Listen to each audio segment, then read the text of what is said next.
George Fitzpatrick. And I'm Teo Torres. Yeah, you're going to notice right away it is real chilly outside. If you're in the Tahoe area, real chilly. Yeah, bundle up. It is time to go over to Tamara.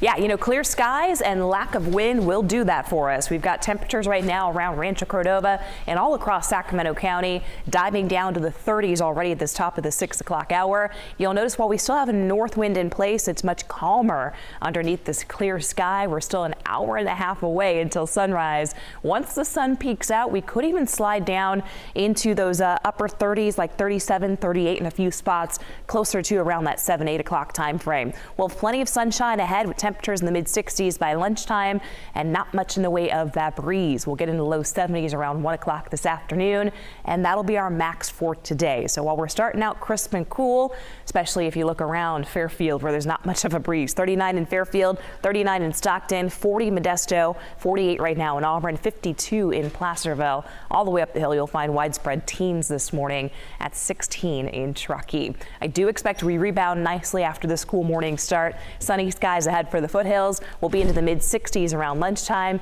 Daytime high spots like Placerville and Sonora getting into the upper 60s. Now coming up in my full forecast, I'll break down what Halloween is looking like for the trick-or-treaters tomorrow night and show you what's ahead for the rest of the work and school week. For now, back to you. All right, thanks. And with those cold temperatures in the Sierra and some of the snow that we saw last week, the conditions are actually great for making snow. And that's what they are doing at Boreal now. Melanie Wingo joins us live, all bundled up at that ski resort this morning. Good morning. Hey guys, yeah, I just want to show you something. We got a little bit closer to the actual slopes since our last half hour, and you can see behind me those snow blowers are a-going. They're blowing the snow, and they're creating a wonderful base up here in addition to what we saw last week. The resort says it received over 4 inches of new snow during the storm that rolled through last week. And because they got that measurable snowfall, they did fire up these snowmaking machines. And Boreal says it will continue to take advantage each time the temperatures dip to make snow up here for the ski hills. And the resort tells KCRA3 it's already getting calls from potential visitors about when they're going to be open.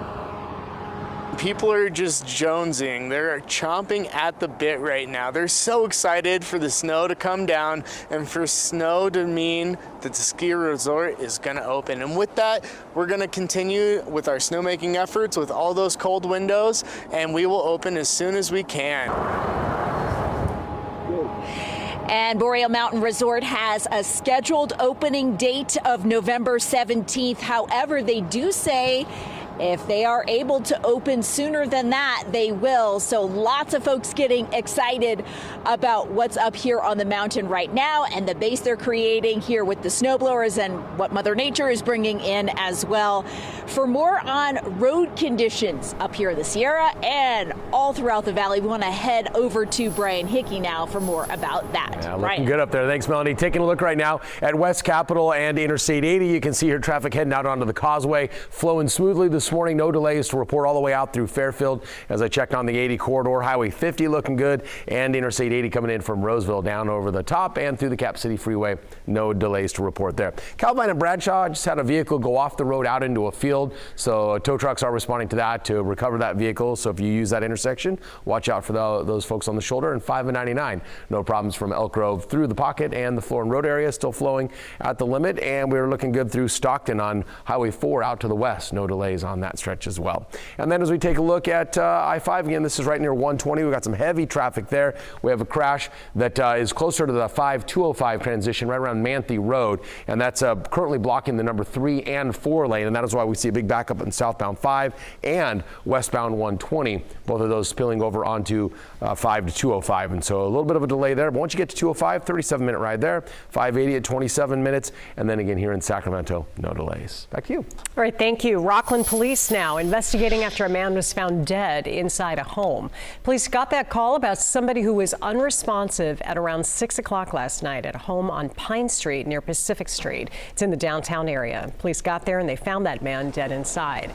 Police were on the scene for several hours. They did have some of the nearby streets blocked off, but at this point they have not said if the death is suspicious or if anybody else was in the house at the time.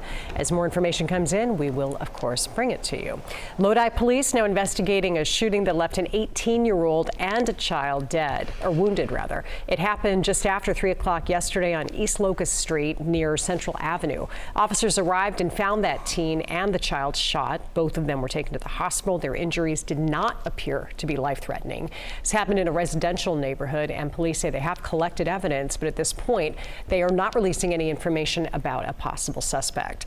Sacramento police are also investigating the shooting of a teenager. This one happened at around 7 o'clock last night on Center Parkway near Nielsen Park. Officers found evidence of a shooting. Short time later, a 17-year-old checked into a hospital with a gunshot wound.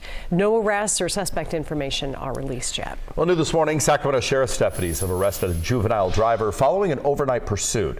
It started around 1 this morning near Franklin and Laguna Park when Sacramento police tried to pull the driver over for a failure to yield. Police called off that pursuit, but deputies picked it up when the female passenger called 911 saying the driver refused to stop. The pursuit went through parts of Elk Grove, then around 1:45 on Florin Road after spike strips blew out the tires. Governor Newsom is back in California this morning after wrapping up a week-long trip to China. Newsom visited Tesla's Gigafactory in Shanghai on his final day. His office shared that photo. The governor toured an assembly line and battery pack facility. Tesla says the plant produces thousands of vehicles every week and is one of the most productive EV factories in the world. Governor Newsom also signed a climate partnership with Shanghai. It is the 5th deal that he has signed during the trip. California and Shanghai are committed to cleaning up ports and reducing emissions in transportation. Now we go to Commitment 2024 coverage, and there's a new poll showing some movement in the battle for second place in the Republican presidential race. Let's go to Mike Cherry with a look at the numbers that have just been released, Mike. Yeah, so over the weekend, former Vice President Mike Pence dropped out of the race. The new poll of Iowa voters for the GOP caucuses showing Donald Trump still has a big lead, but there's a surge now for Nikki Haley. Mr. Trump has 43% support. Haley has tied Florida Governor Ron DeSantis for second. She's had a 10-point surge, both now sitting at 16%. Tim Scott is at 7%, Chris Christie and Vivek Ramaswamy at 4% respectively. Pence was only polling with 2% in Iowa. Now, coming up on the Today Show from 7 to 9, Steve Kornacki will be breaking down the date on independent and evangelical support within the GOP, plus how the suspension of the Pence campaign could impact the race going forward. Back to you. All right, thank you. Well, happening right now, the United States has its first ever binding government action to protect people as well as job security from artificial intelligence. Aaron Heff joins us from the newsroom now with more on what this really means. Good morning. Yeah, good morning, guys. Described as already having the force of law, President Biden unveiled a new executive order on AI. The first of its kind action will do the following. It will create new safety and security standards, which includes required safety tests as well as cybersecurity. It also helps protect consumer privacy while advancing equity and civil rights from AI-based discrimination, specifically in the criminal justice system. The executive order also helps protect job security in our labor market while promoting AI-based innovation for research in climate change. The United States is also working with other countries to develop international standards to help amplify the benefits of artificial intelligence while also protecting the human-based workforce and our earned skill sets. Back to you both. All right, thank you so much, Aaron.